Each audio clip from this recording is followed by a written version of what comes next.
আমাদের যদি লাইফস্টাইলে কিছুটা মডিফিকেশন করি, তাহলে কিন্তু স্ট্রোকের সম্ভাবনাটা কিন্তু অনেক কমে আসে। প্রথমত বলা যাক যে আমাদের ওয়েট যদি কমাতে পারি, তাহলে কিন্তু স্ট্রোকের সম্ভাবনা অনেক বেশি কমে যায়।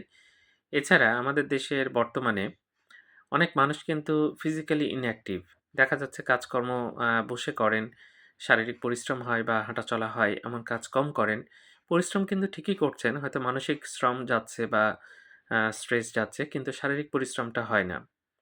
সুতরাং ওজন যদি আমরা কমাতে পারি তাহলে স্ট্রোকের সম্ভাবনা কমবে। আবার যদি ওয়েট কমাতে পারি আ সেক্ষেত্রে তো কমবেই, এবং যেটা আমাদের হাঁটাচলা যদি বাড়াতে পারি বা ফিজিক্যাল অ্যাক্টিভিটি যদি আমরা বাড়াই, তাহলে কিন্তু আমাদের স্ট্রোকের সম্ভাবনা অনেক বেশি কমে যাবে। এছাড়া স্মোকিং এটা একটা অন্যতম রিস্ক ফ্যাক্টর, এবং আমাদের দেশে প্রচুর মানুষ ধূমপান করে। এজন্য স্ট্রোকও অনেক বেশি আমাদের দেশে। ডায়াবেটিস প্রেশার কন্ট্রোলে রাখেন না অনেকেই। ডায়াবেটিস এবং প্রেশার যদি কন্ট্রোলে রাখেন, স্মোকিং বন্ধ করেন, ফিজিক্যালি অ্যাক্টিভ হন, ওজন কমান, তাহলে কিন্তু অবশ্যই স্ট্রোকের সম্ভাবনা কমবে।